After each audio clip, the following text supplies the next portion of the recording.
विचारा ना मी अवैध सावकारी संदर्भात पोलीस प्रशासनाकडून काय कारवाई होईल? अवैध सावकारी विरोधात मी सांगू इच्छितो की जर कोणाची तक्रार अवैध सावकारी विरुद्ध आली आणि त्यात जर तथ्य आढळलं तर लागोलाग आम्ही जी काय ॲक्ट आहेत त्याच्यानुसार कारवाई कडक करण्यात येईल। आणि या अनुषंगाने माझं नागरिकांना आव्हान आहे की अशा प्रकारे जर काही अवैध सावकारीच्या अनुषंगाने गुंडागर्दी का काय होत असेल तर त्याने आमच्याकडे तक्रारी कराव्यात। आम्ही कायदेशीर जी काय कारवाई आहे ती कडक करू हे आम्ही ग्वाही देऊ इच्छितो। सातारा जिल्ह्यामध्ये अवैध सावकारीचा व्यवसाय आता किती जण करतायत वगैरे अशी काय आपल्याकडे आहे माहिती?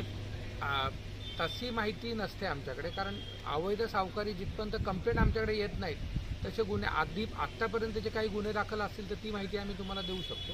जर अवैध सावकारी या ॲक्टखाली काही गुन्हे दाखल असतील तर, पण अवैध सावकारी तो करतोय आणि आम्ही फक्त वाट बघतोय असं नाही होणार। त्या अवैध सावकारी विरुद्ध तक्रार आली तर ती दाखल करतो। स्थानिक पोलीस पाटलांच्या माध्यमातून माहिती बरीचशी मिळू शकते। नाही, याच्यामध्ये प्रॉब्लेम असा आहे ना की एखादा अवैध सावकारी करतो हे माहिती असून उपयोग होत नाही जिथपर्यंत कंप्लेंट येत नाही त्याच्याविरुद्ध। नुसती अवैध सावकारी करतोय अशा अर्थाची काही केस नसते ती जिथपर्यंत तो एखादी कंप्लेंट आमच्याकडे येत नाही। तक्रार आल्यानंतर मात्र आम्ही भूमिका ती घेतलेली आहे की तक्रार आल्यानंतर त्याच्यामध्ये लागलीच कारवाई